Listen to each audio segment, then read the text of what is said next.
time we can share some real food. Hopefully next time we can share some food so that people aren't going hungry to do this class. What time is it right now? Okay, your watch isn't working. It's 10:50. So let's try to end. Let's try to end by 11:30, so everybody can get lunch and not be starving. And so we'll make this a quick one. And in the future maybe we'll go closer to an hour. But I don't want to push people when you haven't had food. So the classes are about. They're about conflict, which we don't like to talk about because we're uncomfortable with that.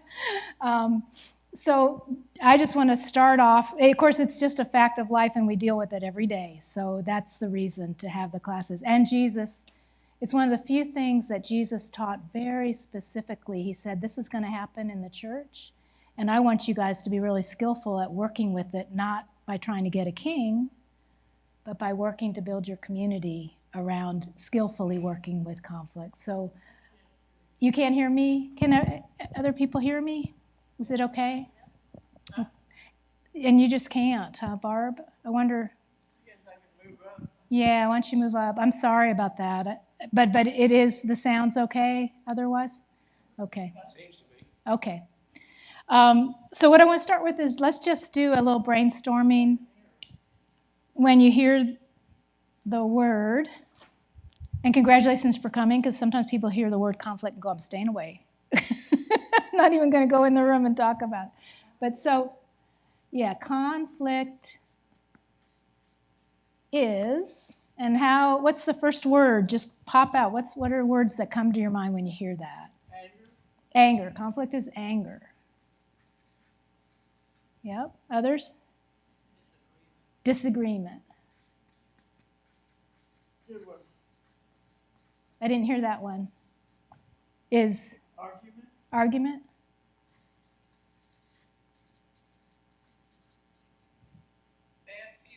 Bad feelings. Yeah.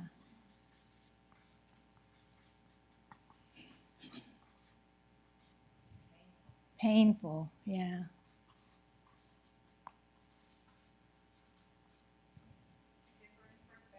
Differing perspectives. Yeah.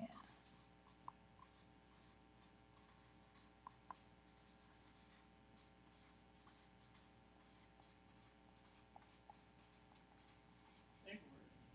What's that? Big word. Big word?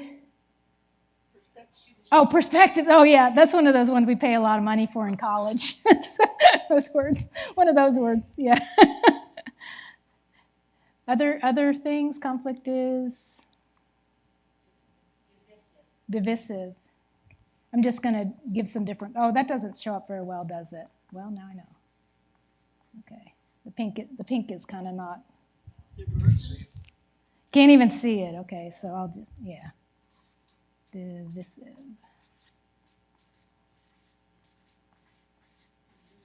And what? Yeah. Anybody else? What is that word? Divisiveness or divisive? In other words, it divides. Okay. Yeah. People get divided and polarized. Yeah. I just wasn't saying it right. Yeah. Yeah. It Shuts us down. Yeah.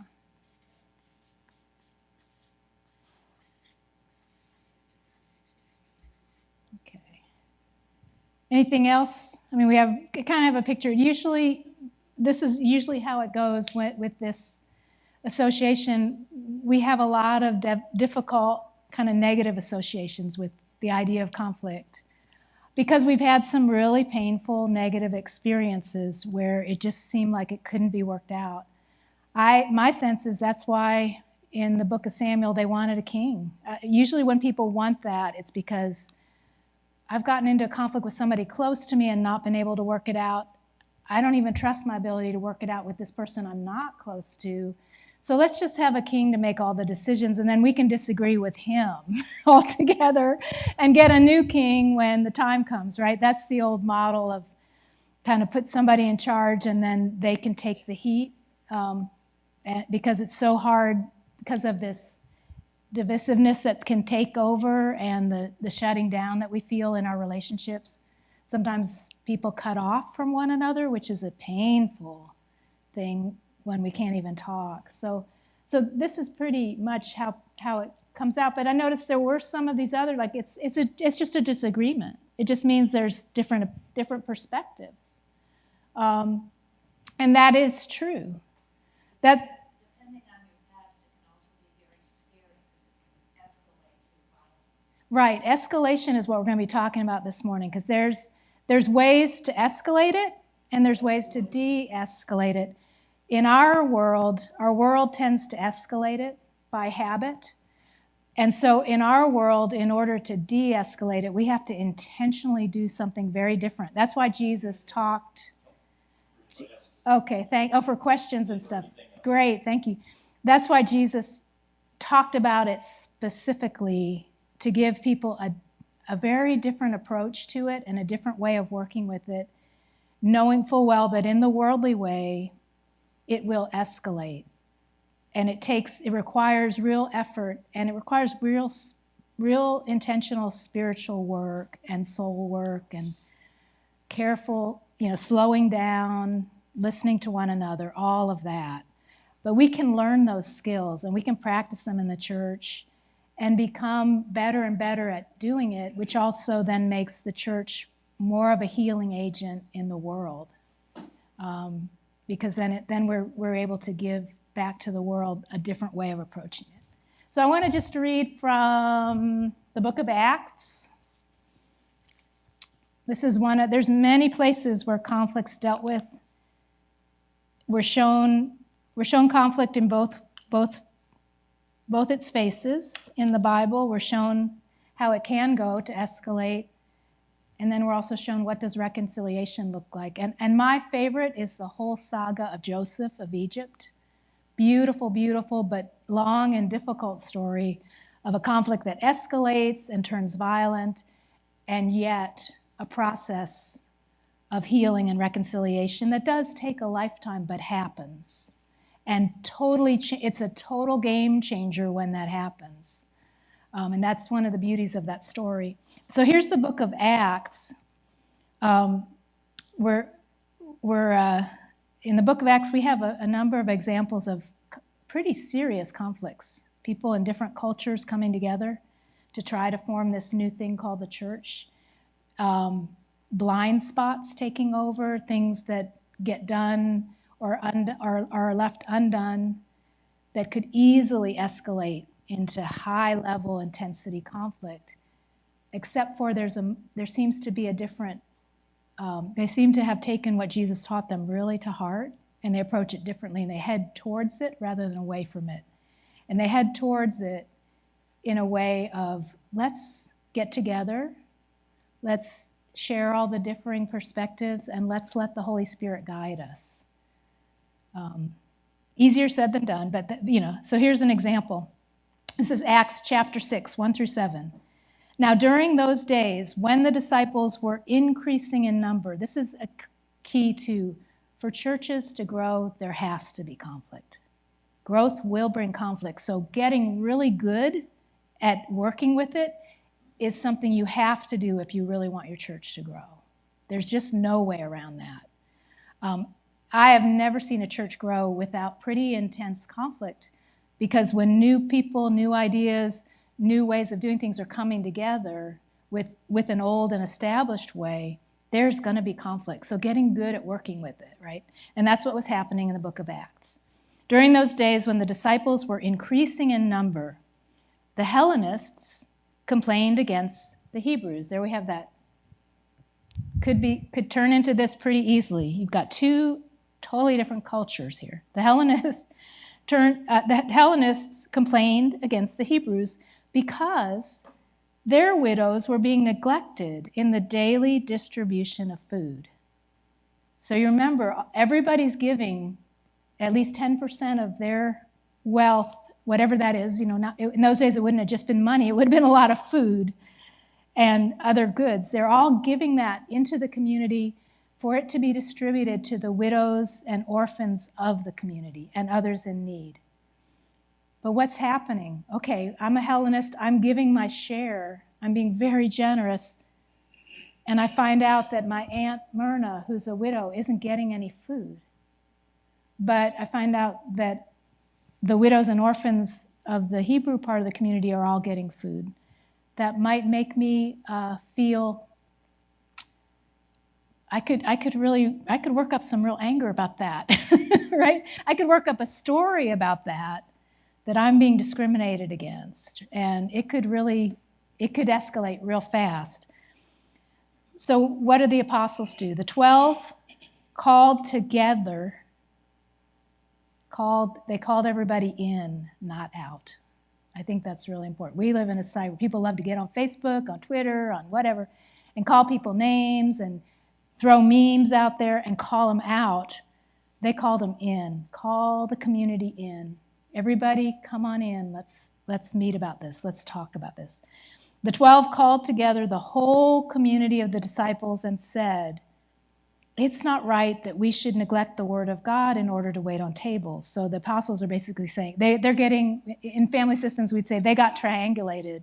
People were saying, you need to go and tell the people distributing food, you need to take that food and you need to take it over and do it for them because they're not doing it right. So they're like, whoa. That's going to create more misunderstanding and conflict, right?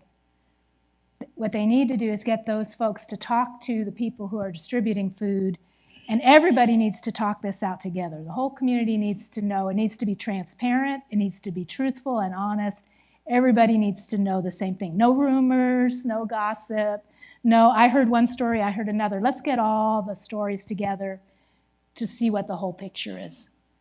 So they call the whole community of disciples and say, we've been asked to do this, but this isn't our job. So since we work together, let's get together. Therefore, friends, select from among yourselves 7 men of good standing, full of the Spirit and of wisdom, whom we may appoint to this task, while we, for our part, will devote ourselves to prayer and to serving the word. So they're asking for people to be designated from the whole community. Again, it's not being done in secret, so rumors aren't going to spread. It's not being decided by just one little group. The apostles bring the whole community. Let's figure out who are some people who would be good at this task of distributing food, and we're bringing the whole community so that the Hellenists will know they also are choosing. Because I bet there was a tendency among the Hebrews to make those choices, because those folks are new, right? And they don't do it the way we have always done it. So no, bring the new members in. They get to be part of this very important foundational decision-making for the new community of both groups. So what they said pleased the whole community, because you can see how that would happen. It's like, oh, we're all invested in solving this problem together, and we appreciate the respect we've been shown by being asked to participate in solving the problem together. And nobody's being left out, so we won't make this mistake again. If a group was being left out of the meeting, it'd be easy not to hear their point of view. That's probably what happened in the first place. The Hellenists hadn't been brought into decision-making. The apostles were all Hebrews. So they're recognizing it's time that the newer people also be represented, and especially on this issue, especially in this ministry, because they have real concerns about how this ministry is being done and what's being left undone. So they chose Stephen, a man full of faith and the Holy Spirit, together with Philip, Prochorus, Nicanor, Timon, Parmenas, and Nicholas. They had these men stand before the apostles, who prayed and laid their hands on them. The word of God continued to spread. The number of disciples increased greatly in Jerusalem, and a great many of the priests became obedient to the faith. So it was even spreading among the established religious priests of Israel. They kept growing in number, and probably because of this effective spiritual opening. They were open to the Holy Spirit, and they were open to one another, and they allowed themselves to go into a meeting not knowing how this was going to be solved and who was going to be chosen. That shows a real openness to the Spirit in that moment. They were willing to see who the gathered community in prayer would choose. So that's a way of approaching conflict that de-escalates.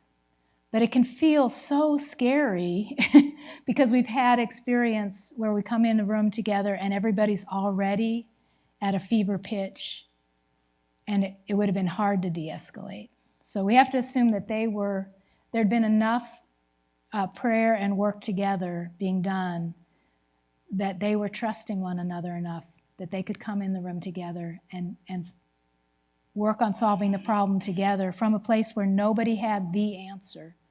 But no one particular knew that man or this man would be chosen. Yeah. They also shared authority. They did share authority. Use the mic. Oh, okay. Just repeat. Yeah, she was saying they also shared authority. Yeah, that's true. And that's very much the mutuality, the collaboration, very much part of it. So I want to give you all these because this is like we're going right into the tough part of this work, looking at these levels of conflict intensity. And these are on two sides, so it's one page each. Yeah.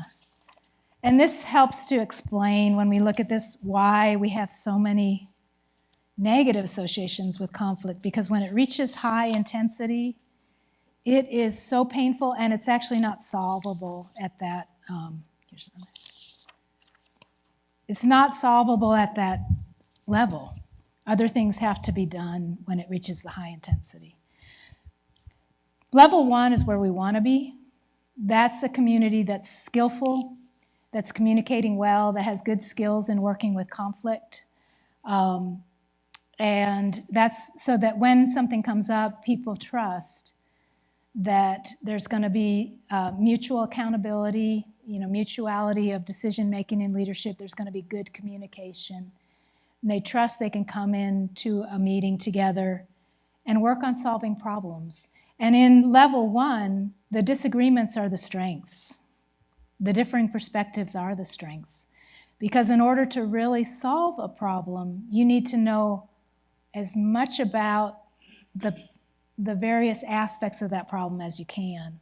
And in order to test your proposed solutions, you need as many perspectives, different perspectives, as you can access. And so when the whole community will come together, it's really good. I'm sure we've all had this experience where we make a decision, propose a solution on behalf of other people, and we go ahead and enact it, and there's huge problems that come up with it. And then 6 months online, somebody who wasn't there or who maybe kept quiet because they were fearful was like, well, I saw that coming because I've worked on this before and I knew that was going to happen. So you want to have habits in place. As we develop these habits and we develop trust around it, people begin to trust more. Oh, I can talk about it in the meeting. I can go to that meeting. I see it's on the agenda tonight to talk about this issue. I've dealt with that issue before, and I know we've tried certain things, and I want people to know that some of these issues might come up if they try that solution or this solution. Again, not as a way of shutting down the discussion, but as a way of just keeping in mind there may be a problem down the line because of this. And what that allows us to do when we're solving problems, then we can plan for that. Because that still may be the right solution, but we have to broaden it, right? And plan for, oh, I see, if we do this, that's going to affect these people over here. Okay, let's go to them, find out how they would like us to work with that problem that's probably going to come up.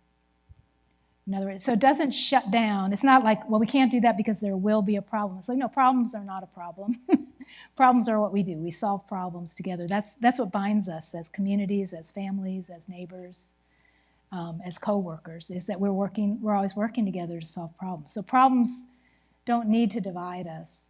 And one problem, its solution may create another problem.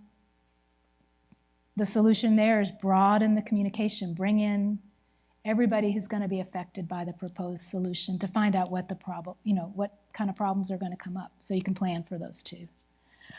Level 2, disagreement. So anyway, just when you look at symptoms, in other words, what manifests? Level 1. The objective is to fix the problem. The tone and behaviors are optimistic, collaborative. There's a focus on the problem and not on personalities. And that's key. When we start to see other personalities, other persons as the problem, when we start saying things like, well, I'm not going to go to that meeting because so-and-so is going to be there. And they always do blah, blah, blah. And it's like, well, so? You can still go to the meeting and participate. That the person isn't the problem. They're there to solve the problem of what color to paint the parish hall. They're not there. So you can still go and work on the problem. But when people focus on persons as problems, then we've already lost sight of our creative process and what we're really there to do. So that's already starting to escalate, and that's level 2. People begin to start doing that, or they fear that that's going to happen, and the fear begins to take over. So level 2, disagreement. The objective becomes self-protection and not getting hurt. And we still want to solve the problem. But you see how it's gotten a little bit personal here. There's some sense that in solving problems, we're going to hurt each other. Personally, not, right? Someone's going to get offended, somebody's going to walk out, or I'm going to get offended. And the tone and behaviors are cautious, but not hostile. There's a general language to protect people and oneself. And you'll hear things like, well, I just don't trust this, or I can't trust the bishop. I can't trust, whatever. You kind of hear that stuff. Usually based on past experiences with, that could be way in the past too. We need more openness, and there'll be some hostile humor. There'll be like snarky remarks, and jokes made at the expense of other persons. And then this is really sad, withholding information. So in other words, if I'm invested in a particular way of solving the problem, I might actually withhold information that would reveal that that's going to also have some problems. So it's more about I want to win than that I really want to solve the problem. I want my way to be it, rather than I want to see what we can do together. So already it's escalating at level 2. At that level, you can, obviously at the first level, you want to keep it at level 1, so you do things that are good and responsible to help the level 1 process work out. At level 2, so that's where, level 1 is where you're going to establish the meeting norms, you're going to establish the time, you're going to keep the time, you're going to keep the norms. It's pretty easy to do that at level 1. It gets harder as it escalates because people will just push against the norms and push against everything that they've established in the past as they get more reactive. Level 2, you want to reduce the tension before you even start, even at level 2. So you encourage people, you commend them on their patience, you commend them for just participating. Thank you so much for showing up. Because a lot of times, even at level 2, people are like, I don't have time for this. Why do I have to do this? And so you thank them, and you encourage them, and you coach them to speak up, that even if they haven't spoken up in the past or they feel like their opinion doesn't matter, you encourage them and coach them to, come on, we want to hear what you have to say too. And that's that moment and you're in the room and you realize there's somebody or even a group of people who are just keeping silent. And so you just with that light touch, I wonder what you think about it. You've always had really interesting ideas. Encourage them also to speak up and not withdraw from the meeting. And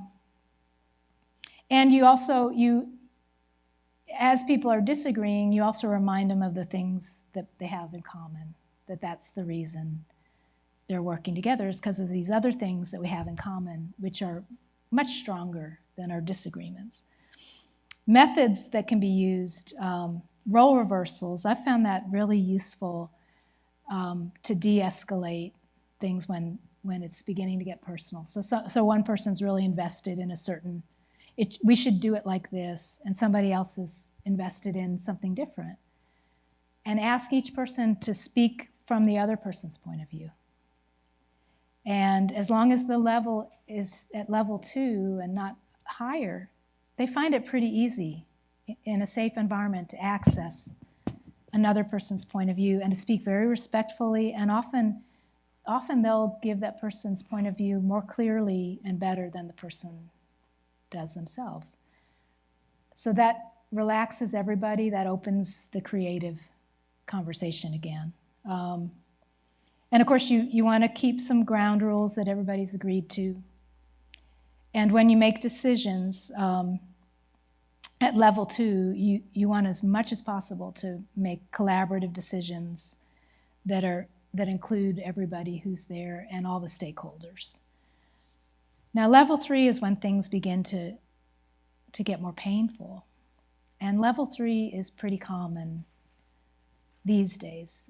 My experience in churches is level 3 is really common, and it's painful, and it's one of the reasons we may avoid talking about some of the things we need to talk about, but we don't want to go there because of the pain that can come up. Level 3, the objective has become to win. So there's definitely a win-lose dynamic that's taking place.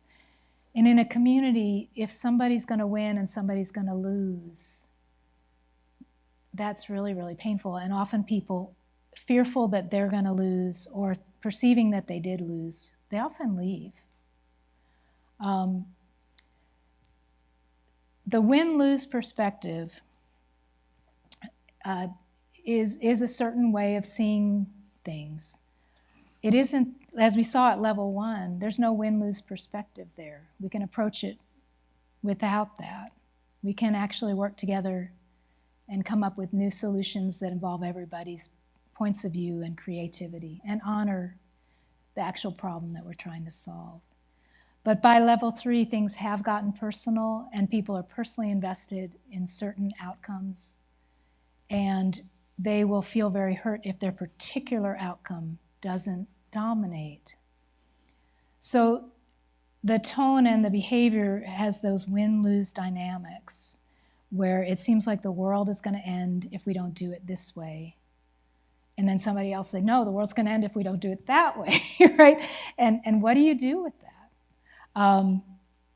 It becomes personal where people are like, well, you always say that. And it starts, this negative accounts from the past start to come spilling out into the room. And they have nothing to do with the problem that's actually being solved. But what they do is make things very personal and confusing, so that it's no longer about an objective problem we're trying to solve. Now it's become about settling scores and old history between people.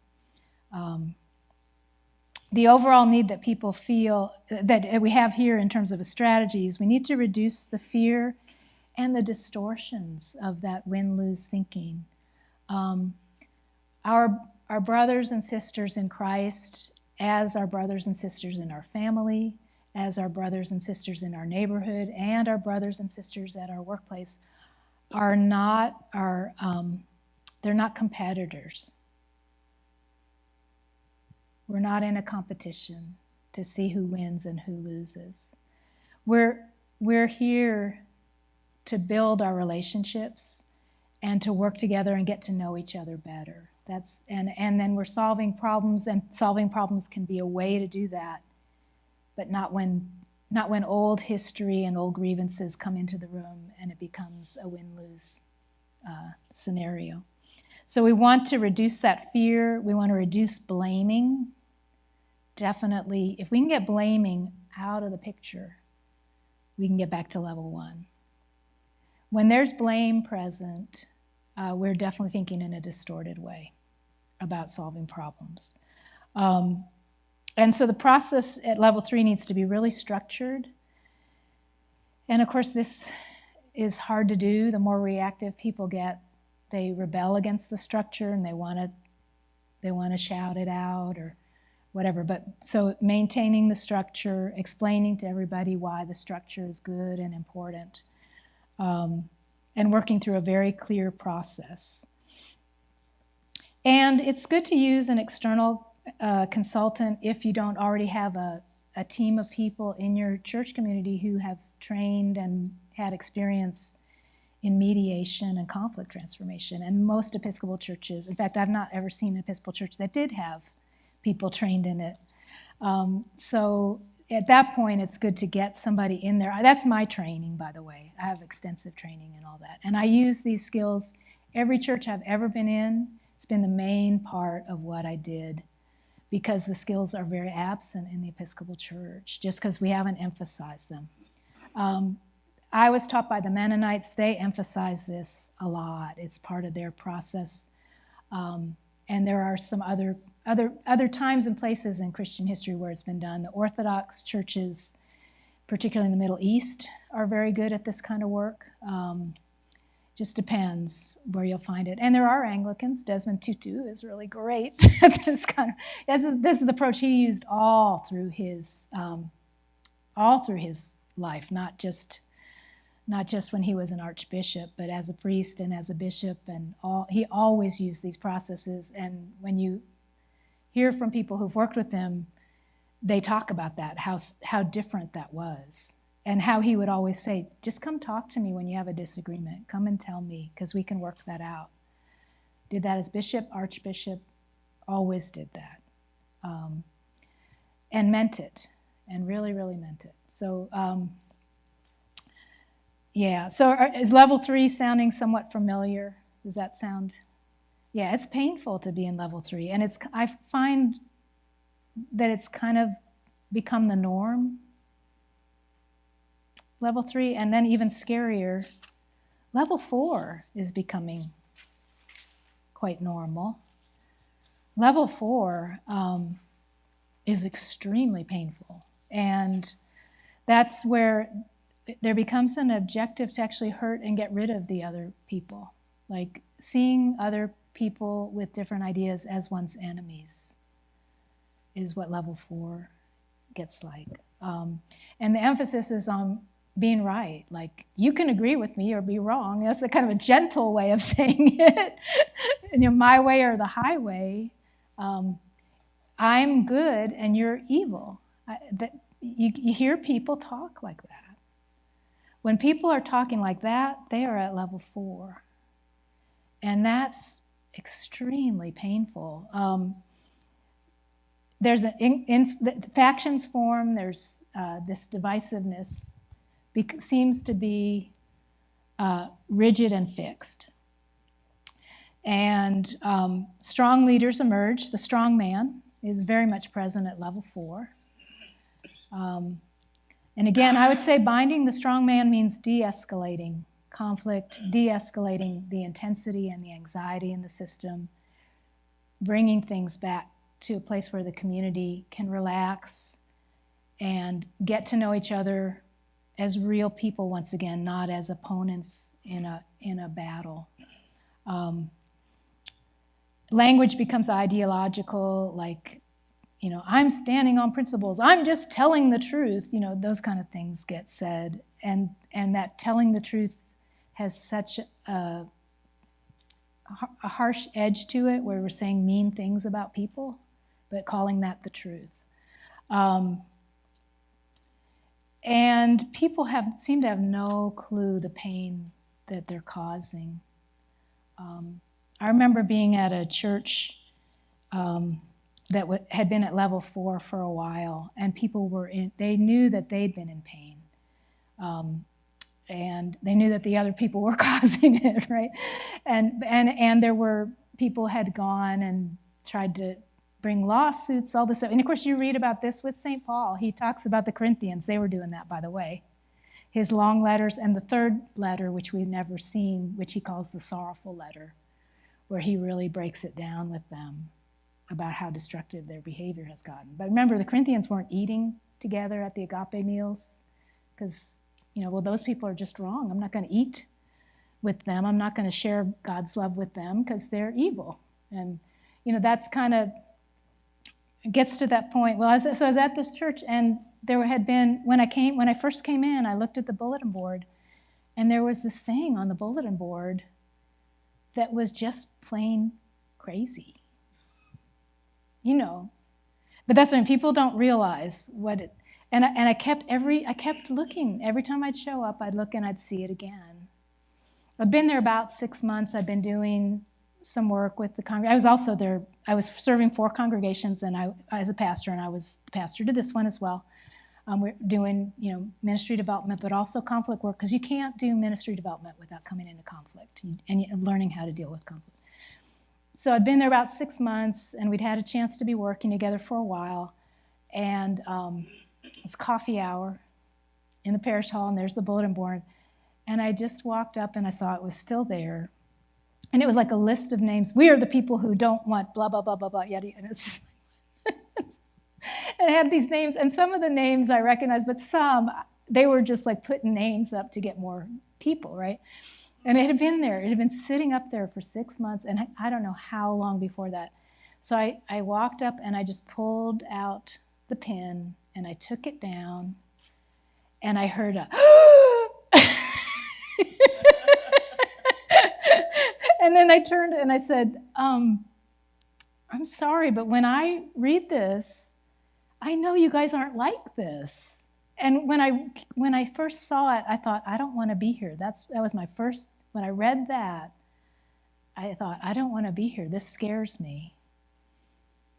And they all said, yeah, it scared us too. But so-and-so is going to be really mad that you took that down. And I said, you know what? You can tell them. I would love to have a talk with them, because I've been wanting to talk with them and get to know them. So this is my chance. So tell them if they're upset. If they tell you they're upset, tell them that I really want to get to know them and hear about why, and so that I can empathize with their pain. Did you get some? Did I get the person talking to me? Yeah, actually. Yeah. If you do listen empathically over time, people come to realize that you mean that. That's good. You aren't there to shame them. You want to understand. And that's the key to de-escalating conflict, is curiosity and care. I really want to understand this point of view and where it's coming from. That doesn't mean I agree with it, but I want to understand it so that we can actually work on what's the deeper problem, what's the deeper need that's not being met that would cause. And again, it's based in that understanding. At this level, it's the same people who at level 1 will be working beautifully together and we're having a great time. At level 4, everybody's scared of offending them, but it's the same person. It's just a different level of anxiety and intensity, and it actually changes how we behave. There's good brain science on this. When our thinking gets regressed to that fight, flight, freeze level, that's all we're doing, and we hurt one another really badly. And that's when we're really feeling pumped up with anxiety, and there's just an aggressive quality that's covering our fear. Anger can be part of it, impatience, irritation, wanting things, and underneath it, we want things to be safe and good. But we don't know any other way when we're in that fight, flight, freeze than to fight or run away or just freeze. And that's what people were doing with that thing on the bulletin board, just frozen. Just don't touch it, just pretend it's not there. We don't want things to get worse. But the fact was, having it up there, and there were some new people who said, oh, thanks for taking that down, because that was really bothering me, and I couldn't figure out, all these people, I love these people, what is that doing up there, right? And they said, it's made me question why I was here when I kept seeing it up there. And so again, at that level 4, people don't realize what it looks and sounds and feels like, because we get used to that high level of intensity, and we're just trying not to make it worse. We kind of get frozen into it. So until the intensity level comes down, people don't recognize what somebody walking in the door as a new person sees and feels and hears. Level 4, if you're a new person walking into level 4, people start calling you to try to get you on one side or another. Another church I was going to be just taking on as a pastor, again, in a regional ministry, so I was going to come in, and I wasn't there yet. It was 2 weeks before I was going to start, and my phone started ringing. Whatever you do, you must not move the organ. And then the next one, we've got to move that organ. Those people who don't want to move the organ just don't want the church to grow. No, whatever you do. The last time we moved the organ 30 years ago, we lost 2 families. It's just like back and forth. And it's like, what? Well, you're right. That was just a symbol for being at level 4. Basically, at level 4, everything becomes like that because it's gotten so personal and people are so afraid that even the simplest things become a big deal. What I did there was I said, I don't think we'll be talking about the organ for at least a year because we've got a lot of other things to do. And because basically, okay, had I come in and taken one side or the other, and this happens to clergy, then the whole thing would have blown up, and it would have been because of that new priest. And they would have never got to know me, and I wouldn't have gotten to know them. There was no opportunity. So my thing was like, I'm coming in, we're going to get to know each other, and we're going to work on how do we deal with conflict. That's what we're going to work on together, not putting me in the middle of a war about the organ. That's not how we work on conflict. Like you're saying, it's collaborative. We need to work together, not find our leader from outside, make them make that decision, and then blame them for the division, right? That's not, but a lot of people do fall for that because they believe their role is to come in and I'm just going to make that decision because that needs to be done. It's that impatience. It's that we've got to do it now. There was no reason to do it now. I mean, and if the community was divided in half, which it was, literally was divided in half over that. So we went through a whole process of working with, learning about ways of working skillfully with conflict, de-escalating intensity. We did some healing sessions to relieve some hurts from the past so that people could move on and forgive. And then we did some problem solving. So we got to the problem solving about 10 months in and started on some small problems. And they started to work on those together just to rebuild their trust, so they knew they could do it again. And then I just said, okay, so now we got the big problem. How about that organ? And everybody went, what? What? We don't care about the organ. And it's like, okay, well, you cared a lot about it a year ago. See? But it turned out it wasn't really about the organ. It was just so much intensity had built up. Yeah. And there was the memory from 30 years ago when it had been moved and people had left. That was part of the buildup of intensity.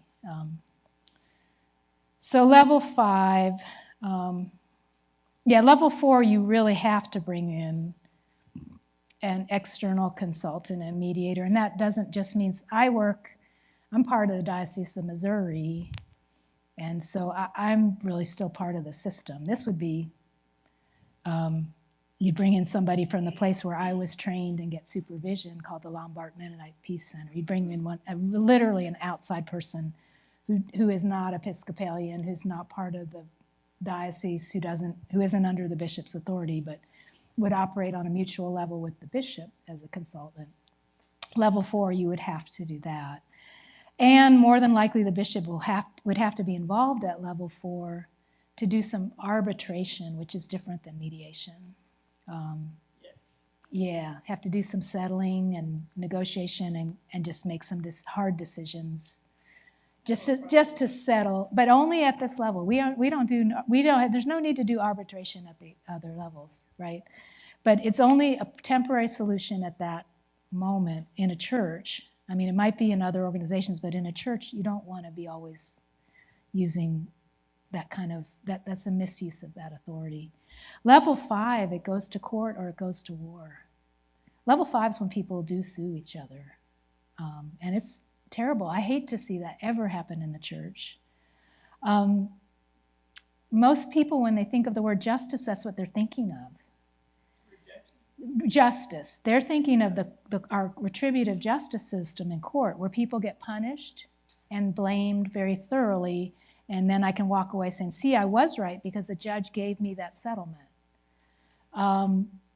But that destroys relationships. Restorative justice is what Jesus taught us, and it's what St. Paul taught us. Restorative justice is where we pay attention to the relationships as much as to the solving of the problem. In other words, we want to solve problems in a way that honors the relationships and helps them to be as good as they can possibly be. And that's really, restorative justice is behind understanding these levels so that we can have the right approach at the right level. If it does get to level 5, though, or if there's been criminal activity, you do have to take it into the retributive justice system. It does have to get settled before a judge.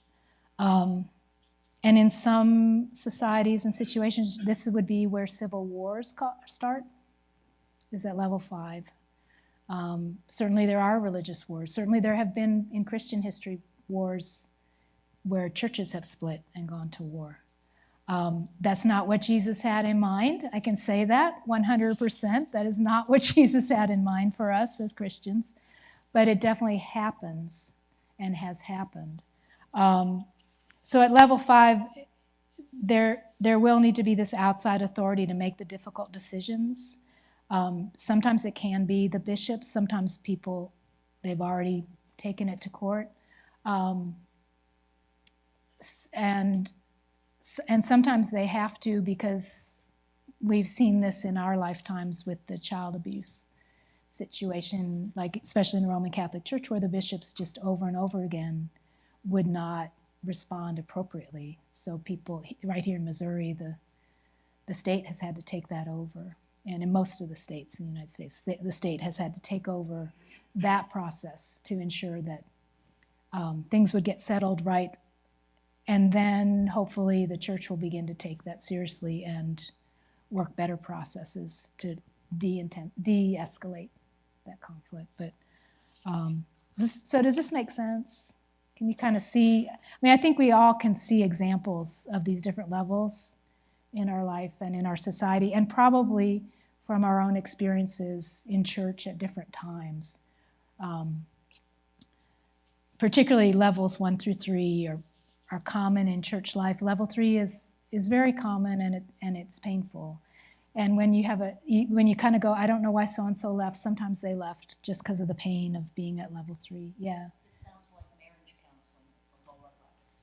Yeah. Reflection. Yeah. Yeah. Yeah. And you're building a good basis then that even when something really hard happens that might throw you into level 3, you can de-escalate it, just like in a marriage. That's exactly right. Yeah. And not right fighting. Not fighting for your rights, or I'd rather be right. I'd rather be, than yeah. happy.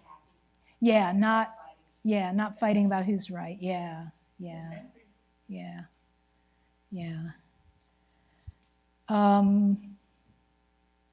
any other comments about this? And what time are we at? Because I wasn't timing it. On 11:37. Oh, I kept you over. I'm sorry. See, I just violated what it says. What it says here, like keep your time limits. So if you have to leave, go now. And if somebody has something they want to say, I can stay for a few minutes and listen. So, yeah, good. It's helpful. You could make it bigger. Yeah. Oh, yeah. There's a lot more that we'll be doing. We'll be learning some really good communication skills for how to work directly with. You mean talk to someone? Talking with somebody, especially it starts with listening, because it starts with listening skills, because then people will calm down and be able to talk more clearly when we listen well. So yeah, we start with listening skills, and then we learn how to talk about things that concern us too. You taught this before? I teach this all the time. Yeah, I teach this all the time. Yeah, I've been doing it for about 12 years, this stuff. Yeah. Mm-hmm. What's the next discussion? So the next discussion, let's see, I'm trying, 20th, Father's Day. is, 2 weeks from now. it's Father's Day. And You're going to be here. yeah, 2 weeks It's going to be every time you're here. yeah, it's be every time I'm here. from now. Now, not in July because I'll be visiting my family. Speaking of high-level conflict, if I don't visit my dad this summer, I'll be just no longer part of the family. That's I will be. Yeah. That's right. I won't be doing the class in July. It starts again in August. Yeah. Bulletin. If she's not here, I don't have to worry about this class. That's right. That's right. You can skip the class because there won't be there. So yeah, I'm trying to remember how I set it out, but I mean, yeah, normally it'll be understanding our style.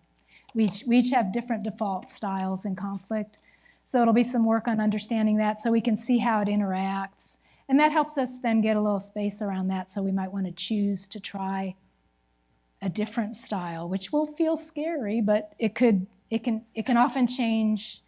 Especially if there's a stuck dynamic, if we change how we usually do it and just try something different, it can change things. Even just one person in a room can do that. So that's what we'll be doing next time. Yeah. And that's a lot of fun. It's very useful in all our relationships, family relationships too. If we understand our style, it helps us interact and know that better. Yeah, yeah. Thank you all very much. Thanks. Thank you. Oh, you can keep that. Yeah. You learn that? No. You can I keep already this. took notes, I put it in my purse, so I've got it for next time. Yeah. It's empty, yes, but she has chicken. Hey, there was a picture on Facebook